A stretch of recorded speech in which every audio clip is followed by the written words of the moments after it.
Hey everybody, thank you so much for joining us. If this is your first time, we certainly hope it's not your last time. And this is a great time to join us because we are at the front end of a brand new series. For the next several weeks, I want to talk to parents, grandparents, future parents, aunts, uncles, anybody who feels the weight and the responsibility of equipping an infant, a child, a teenager, a middle schooler, or a high schooler for life.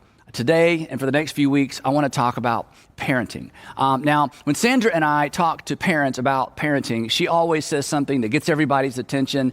And for those of you who are in the season where you're raising middle school or high school students, you totally get this. Here's what she always says. She says, the days are long, but the years are short. And this is oh so true. I mean, on the front end, you feel like you have plenty of time, and then you blink and they're 10, and then they're graduating from middle school, and then they're gone. And you think, oh no, or you will think, oh no, are they really ready? Did I tell them everything they needed to know? Did I prepare them for life? And the answer to that question is always, no, you didn't. You probably forgot a few essentials, some really important things, which is understandable because you were busy.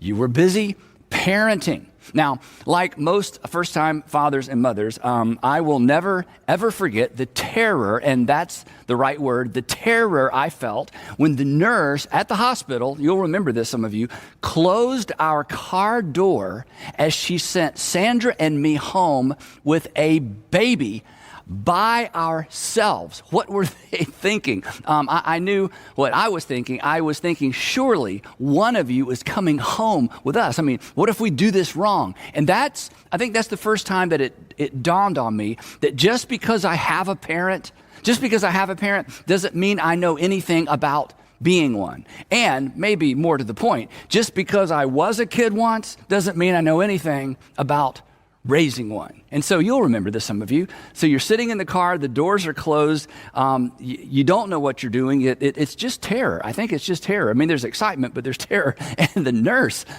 she just stood there and she waved goodbye with that knowing look on her face. But we figured it out.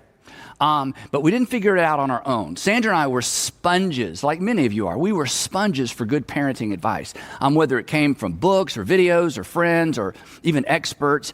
And honestly, we had an advantage that most people don't have.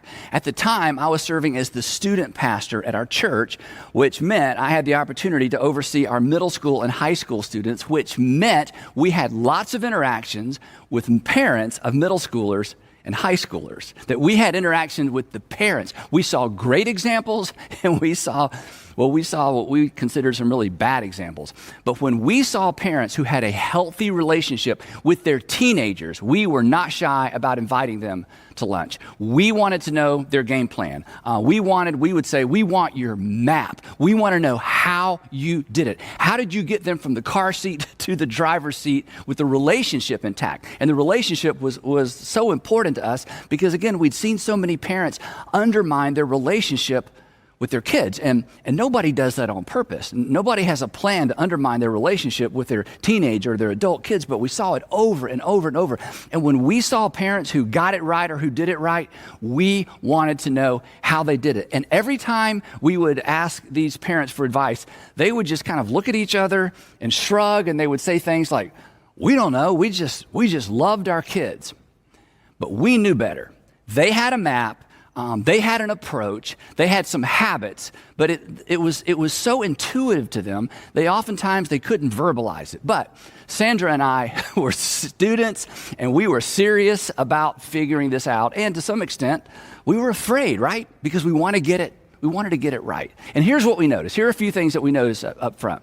The parents who seem to have been able to maintain a strong relationship even through the middle school and high school years, one of the things that was true of almost all of them is that they had fewer rules. They had far fewer rules than the parents whose kids were always in trouble for breaking their rules. One of the things that we noticed when we did middle school and high school ministry together was how many kids were always on restriction. They were always on restriction. They were being restricted from things. They were grounded all the time. And in our experience, these kids never really got any better. They were always the troublemakers and they were always in trouble. But when we talked to parents who had been able to maintain strong relationships with their kids, even through the middle school and high school years, we discovered that virtually none of them ever even used restriction or grounding as a tool to discipline their kids. We will come back to that later. The other thing that we noticed about these extraordinary parents who seem to have gotten it right is, and this may sound strange, they were not afraid of their children. They were not afraid of their children. Now, if you don't have children, this may seem strange to you, but I'm telling you, it is easy for parents to become afraid of their children. And when you fear your children are, just by nature of the fact that you're afraid of them, or you fear their response to you, they are in charge of the relationship. They're in charge, in some cases, of the marriage. But these unique parents, they did not fear the rejection of their children, and that's oftentimes what parents fear. They fear the rejection of their kids. They weren't afraid to discipline their children. But, again, they didn't discipline their children in the traditional ways that parents often discipline their children. Again, we'll come back to that later. Here's the other thing. Then I don't know exactly how to say this, so give me a minute. These extraordinary parents discovered, I think is the best word, they actually spent time discovering, or they discovered, and then they facilitated their kids' interest, their kids' strengths and their kids' talents, rather than, and this is key, rather than forcing or insisting that their children embrace what was most interesting to, or what came naturally to the parents. In other words, instead of the athletic dad, insisting that his son be an athlete or his daughter be an athlete, instead they stood back and they were students of their kids, and they figured out the direction, the natural flow of their children, and then they invested in the natural flow rather than trying to force them into something. And again, we've all seen parents do the opposite of that. And again, we've all seen where that leads. In fact, maybe that's your story growing up. Your mom had a special interest, and she wanted you as her daughter to embrace what was interesting to her, but you weren't interested in it. And again, what happened, there was a relational friction. Somehow, these wise parents, they avoided all of that. Another thing that we noticed about these parents is that they resisted the temptation to involve their kids in everything. Not only were they not afraid of their children, they didn't fear their children missing out. In other words, here's how I say this. They prioritize relationship over experience. They prioritize their relationship with their kids and their kids' relationships with each other over experience. They prioritize the experiences that they could experience together over the experiences that sent everybody in 100 different directions. And then there was one other thing, and it's what I want us to spend the rest of our time discussing today. As we got to know these families through the years, through multiple years, we noticed that all of them had what we would consider healthy marriages. Not perfect, because there is no perfect marriage, but healthy. In fact, we walked away from those multiple conversations convinced that perhaps the best parenting tool of all, perhaps the best gift we could give our children, was a healthy marriage. And for some of you, that's when you put down your pen and that's when you stop taking notes. I understand that, because if a healthy marriage is part of the parenting equation, if it's an important part of the parenting equation, that's bad news for you, discouraging news for you, because it's out of reach for you. In fact, it's so discouraging, and I've been doing this for so long, it's so discouraging that honestly, I was tempted to skip this part of the series.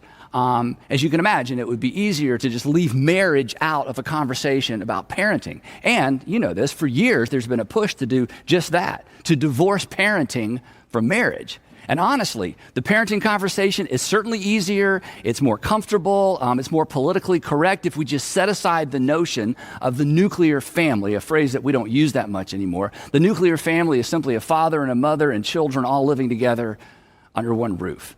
It's easier to isolate parenting to a standalone topic. But to do that, and here's what we're going to talk about for the next few minutes, to isolate parenting from marriage is actually to steal something valuable from the current and the next generation. To isolate parenting from marriage is to steal something valuable from your children and your grandchildren. To do so is to remove, well, it's not only to remove the bullseye, it's like removing the entire target. And hopefully that will become clear in the next few minutes. Now, that brings us to this uncomfortable tension that you're already beginning to feel, this uncomfortable tension between what's real and what's ideal. What's real and what's ideal. It's an uncomfortable tension because for many of us, ideal, when we talk about family and marriage, ideal is seemingly out of reach. And it would be more comfortable, again, to just put it out of sight. But part of my responsibility from time to time is to step into the emotional, uncomfortable, perhaps dangerous role of a prophet, to plant my feet and my heart and honestly my compassion in the middle of what's real while pointing to an ideal, and to ignore reality. And again, it's easy to do this when we talk about something like marriage, but to ignore reality leaves me speaking or teaching in such a way that doesn't take into consideration the families and the family dynamics that actual people are actually navigating. It leaves the impression, if we don't deal with what's real, it leaves the impression that the message of Jesus, and this is so important, to not delve into what's real, what's actual, is to leave the impression that the message of Jesus has no real bearing on real life. To ignore current reality, your current reality, leaves us with a static, kind of stained glass religion, removed from reality. Church and sermons become nothing more than reminders of somebody else's reality, standards that we will never attain to, a world that no longer exists if it ever existed in the first place. So, for a discussion on parenting to be relevant, we have to take into account what's real, which, again, should be really easy for Christians. And this may come as a shock. In fact, this may be offensive. But of all the people in the world, when it comes to embracing what's really going on with families and marriages, this should be second nature to us as Christians, because there are virtually no, as in none, there are virtually no good examples of family in the entire Bible. When it comes to illustrations of real-world family dysfunction, the Bible is actually your go-to source. I mean, just think about it. Think about the first family. You remember them? They were pretty much a disaster. Think about it. Sin entered the world. If you're a Christian, this is what we believe, that all sin entered the world through the first married couple before they even had kids. And then they immediately started blaming each other. And their kids, well, we don't know much about their kids, but what we do know is this, that one of their sons murdered his brother. And we're off to the races, the human races. Just about every Old Testament story involving family is bad. In fact, just about every Old Testament story that deals with family is horrible by modern standards. So the point being this, the church, we should be really good at taking into account the realities of family life, taking into consideration what's actually going on, taking into consideration what's actually going on in any conversation about parenting, because our book, our text, the Bible, is full of bad examples. But at the same time, and this is what makes this conversation so fascinating and actually so helpful, at the same time, the authors of the New Testament paint a picture of what could be and what should be and should be as it relates to family. They actually point us toward the ideal. While they clearly embrace reality, they also point us to this ideal. And we shouldn't be surprised, because they knew, and God knew, what we intuitively know. And that's simply this, that if we remove ideal from the equation, if we remove ideal from the family equation simply because it's out of reach for some of us in this generation, that simply ensures that it will remain out of reach for many in the next generation. Part of our responsibility as parents and grandparents, is to give our kids and our grandkids something to aim for, something to live for. Most importantly, something to decide towards. Now, when it came to living and teaching in the messy middle between what's real and what's ideal, Jesus was the master. He navigated during his entire ministry this tension between real and ideal, and he clung to this tension. He didn't abandon it, but then of course he did, because the gospel doesn't begin with once upon a time in a perfectly ordered world where everyone always did the right thing. The gospel, Christianity, begins like this: that Christ died for our sins according to the Scripture. The gospel assumes sin. The gospel assumes that we're going to get it wrong. The gospel assumes real while it points to ideal, that Christ showed up in a perfectly disordered world where ideal seemed out of reach, honestly, for everyone. The gospel begins with this: for God so loved the world. But which world? Not the Garden of Eden world.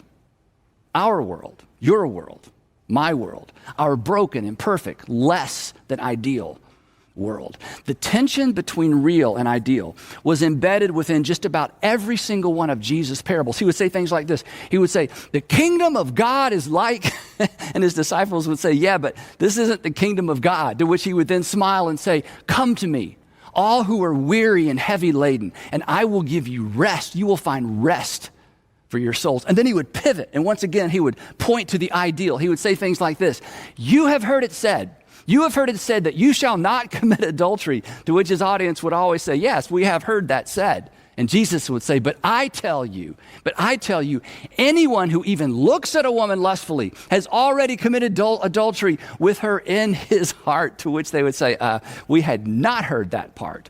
And Jesus, honestly, that makes us feel bad about ourselves. So don't say things like that anymore. It's unrealistic.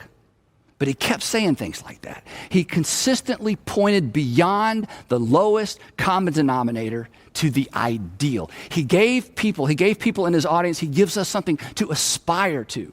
And then when he would bump into people who fell short, unlike the religious leaders of his day, he did not condemn them. In fact, Jesus condemned the condemners. And then he would die for the condemned. Instead of lowering the standard, he turned up the grace. He redefined adultery and made every man an adulterer, and then he paid for their adultery. When religious leaders attempted to trap him with his own words during a discussion regarding divorce, Jesus, this is amazing, Jesus raised the marriage standard so high that he slammed the door on a man's opportunity or freedom to wiggle out of his responsibility to his family. In fact, Jesus raised the bar so high, he pointed so intuitively and so pointedly to the ideal that when he finished talking about marriage and divorce, when he finished the discussion and they walked away, his apostles, the 12 that followed him everywhere, they looked at each other, and here's how they responded. They said, wow, if this is the situation between a husband and a wife, it's just better not to marry. In other words, Jesus, you made it sound so permanent. But Jesus, that's so unrealistic. I mean, things happen, people change. To which Jesus would have said, I know. It's why I'm here. So, Jesus, let me get this straight. So you're against divorce? Of course I'm against divorce. Divorce hurts people. Divorce breaks people. Divorce leaves broken lives. Divorce leaves wounds. Of course I'm against divorce. Well then, Jesus, what are you going to do about divorced people? I'm going to give my life for them. And this is the tension. This is the beauty of the gospel. This is why, if you've walked away from faith, perhaps you should reconsider. Jesus never dumbed down the truth, but he never turned down the grace. And here's the fascinating thing. John, Matthew, Mark, Luke, John, who knew Jesus well, who spent 3.5 years with Jesus, heard everything he taught, saw all the miracles. John said, it was so remarkable. It was so remarkable. And then John writes one of my favorite things that anyone said about Jesus. He said, looking back over my time with Jesus, having watched him deal with real people who were dealing with real life situations, situations for which there were no easy answers, no quick fixes, John said it was remarkable. Day in and day out, Jesus would point these people who were living with real difficulties to the ideal. He consistently pointed them to the ideal while helping them navigate what they were facing, living through, living with. Again, as an old man looking back on his time with Jesus, he summarizes his time with Jesus with these familiar and powerful words. Here's what he writes. He said, the Word, speaking of God, he said, God came to live with us. The Word became flesh, and he camped out with us. He dwelt among us. He didn't send us more rules and regulations from afar. He became one of us. He navigated our reality with us. He showed up in human form. He moved in with us. And he says, and we have seen his glory, to which the Old Testament scholars and the first century Jewish scholars would say, no, you haven't seen the glory. No one can see God's glory and live. And John's like, look, I'm just a normal guy, and I'm just telling you what we saw. We saw the glory of the one and only Son who came from the Father. And then this next phrase that I think summarizes in so many ways what kind of Christian, what kind of person I want to be. In fact, if you lost your faith, perhaps it's because nobody ever explained this part about Jesus. He said, the glory of the one and only Son who came from the Father, full of grace and truth. Jesus was not the balance of grace and truth. He was a full dose of grace. He was a full dose of truth. Jesus was all grace and he was all truth all the time.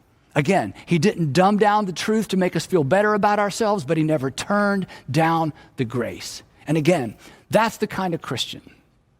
That's the kind of Christian. That's the kind of person that I want to be. And maybe part of that is because I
grew up on the truth version. Grace, not so much. But here's the problem. Truth without grace, and I know from personal experience that truth without grace creates pretenders and hypocrites. But grace without truth creates kind of a permissive version of faith that ultimately hurts everybody in the end. But grace and truth as personified and illustrated by Jesus, it's powerful. John wraps up the passage with this. Again, so much that could be unpacked here. He says this, for the law, talking about the Jewish law, for the law was given through Moses. Grace and truth came through Jesus Christ. This is so powerful.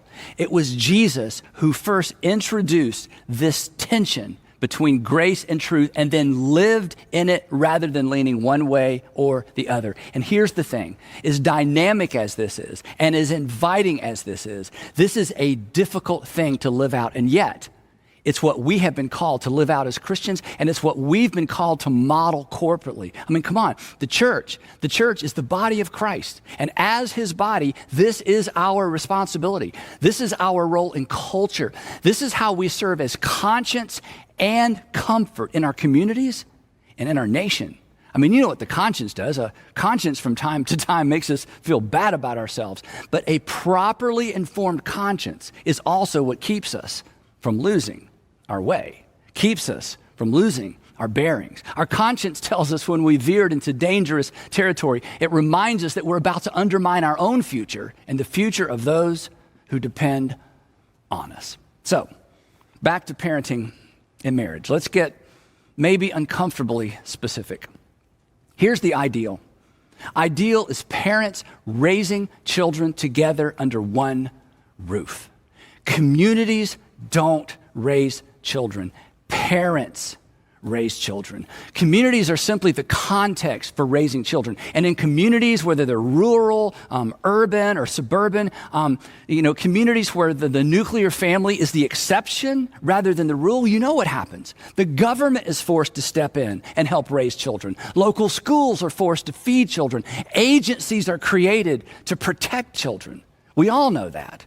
And we all want better than that. We want better than that for each other, and we want better than that for the next generation. Communities don't raise kids, but they certainly set expectations for kids, for good or for bad. It's why some of you have gone to great lengths and honestly great expense to ensure that your children are being raised in a community that affirms your values, and this is so important. And you are to be celebrated for this. You've gone to great lengths to make sure that your kids are being raised in communities that affirm your values, even when your particular situation falls short of what you value. And you are to be so commended for that. In fact, we have designed our churches to partner with you in that process. We want better for your kids because you want better for your kids. You don't want to be told that everything is fine so that you'll feel better about yourself because you're smart and you love your kids and you know better.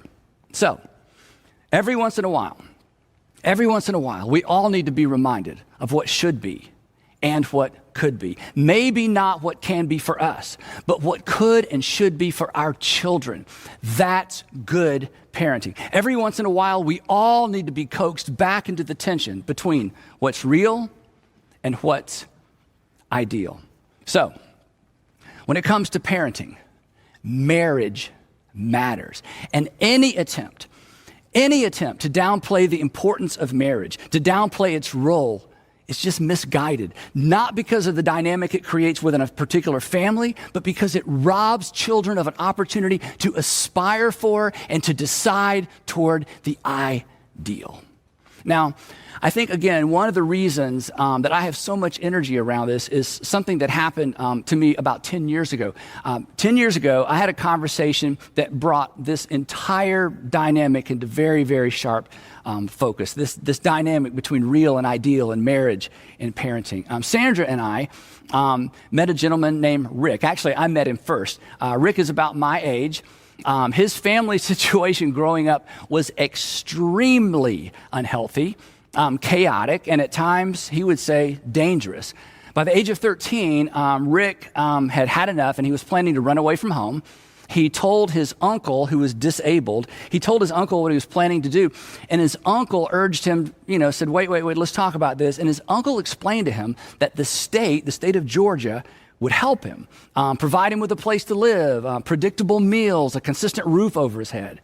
So his uncle, he said, cashed his welfare check to pay for a cab, and he and Rick, who was 13 years old, taxied over to the DFACS office. His uncle dropped him off. Rick did not wait to be taken out.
of his home, he opted out himself, and he was placed in a temporary foster home. Later, he moved to a children's home, and he was eventually placed with a family in Gwinnett County, which is a county just north of the city of Atlanta, where he says his life was changed forever. Now, Rick and I had a long lunch, and he told me his entire story in detail.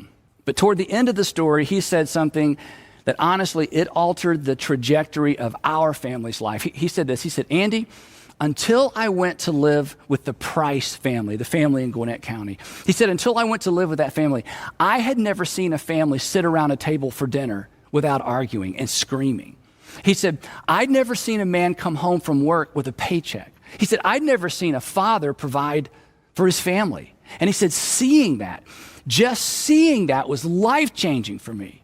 And then he said this, and I wrote it down because it had such an impact on me. And I quote, he said this. He said, I just needed to see it to aim for it. I just needed to see it to aim for it.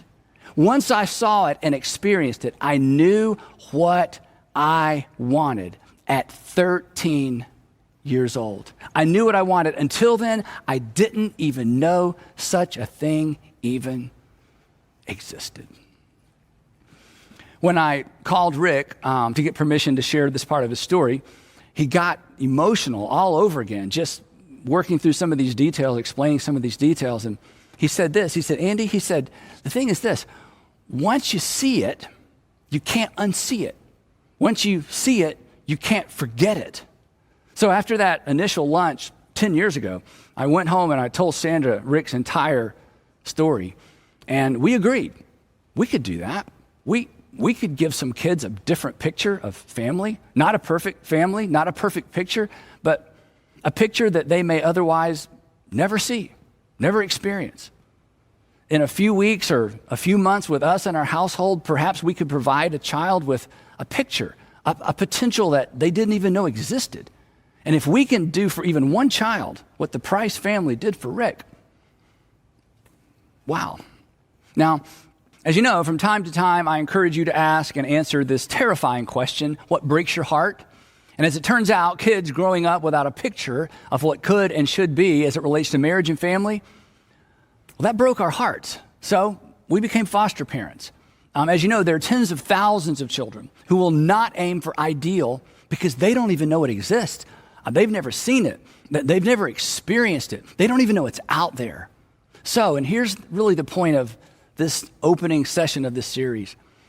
To do or to support anything that removes ideal from the equation, the conversation, the culture, to downplay the importance of parents raising kids together simply because it seems too ideal, too American, too Western, too traditional, to remove that from the equation because it's too ideal, is stealing. It's stealing the future of our future generation. It's a mistake that we will pay for generations. And make no mistake, women and children will pay the highest price. They always do. So yeah, it was tempting. It was tempting to just jump right into some parenting tips. That would have been easier, safer, certainly less potential to be misunderstood. But that would have been irresponsible because parenting is first and foremost about preparing our children for their future, which requires us to cast a compelling vision for their future, what could and should be for them, regardless of where our lives have taken us. A vision for them academically, financially, spiritually, but maybe most importantly, relationally. Our shortcomings as parents, and we all have them, right?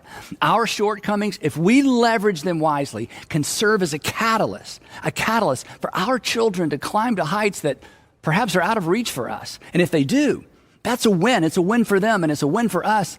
It's a win for our community.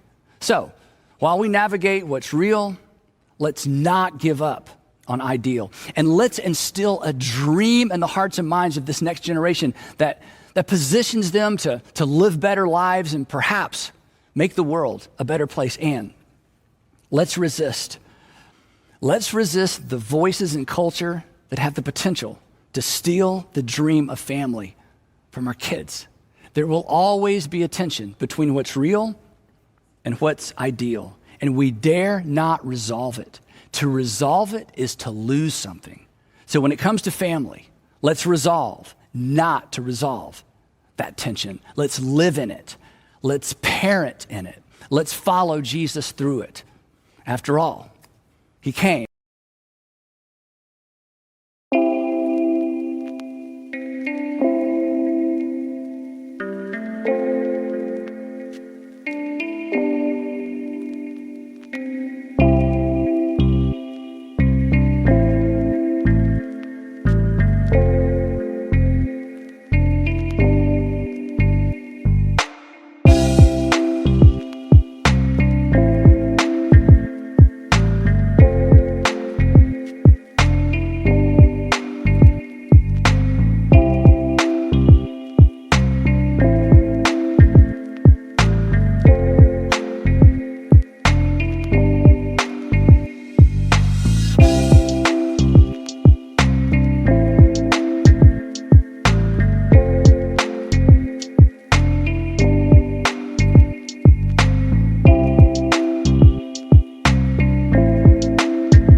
he made his dwelling among us, and he was full of grace and truth.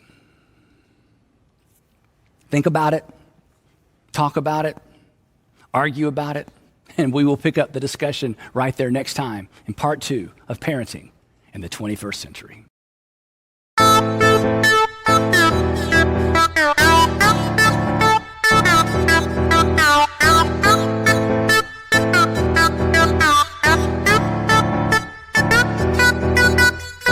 Hey, French baby in the high heel on. You give me favor, I life never ever know. You are sure to put us up, love last. I like the pull up, your walk, your talk, your dress. I feel so favor from my little crowd. You freak you, I'll be my car. And we in the town. Just give me baby and tell me try that you the one for me. The way you make me feel, the way you make me feel, you really turn me on. You really turn me on. You knock me up off my feet.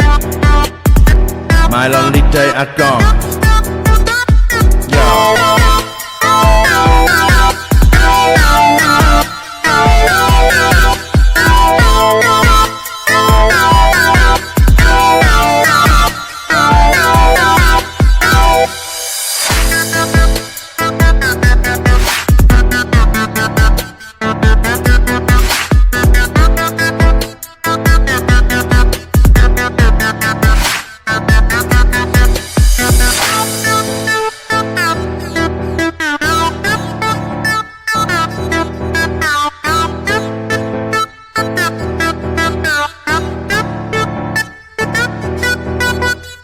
Hey, French baby in the high heel on.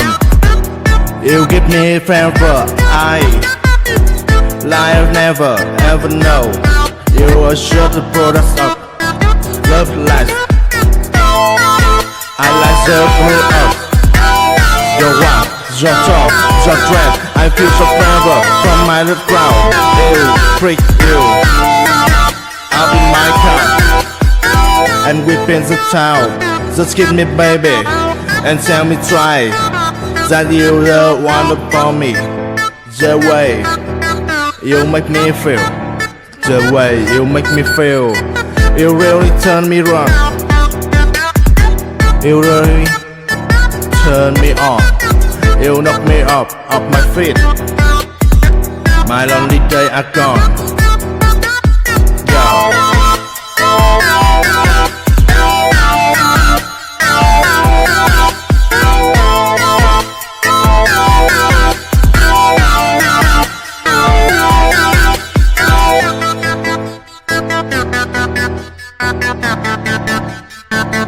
Thank you.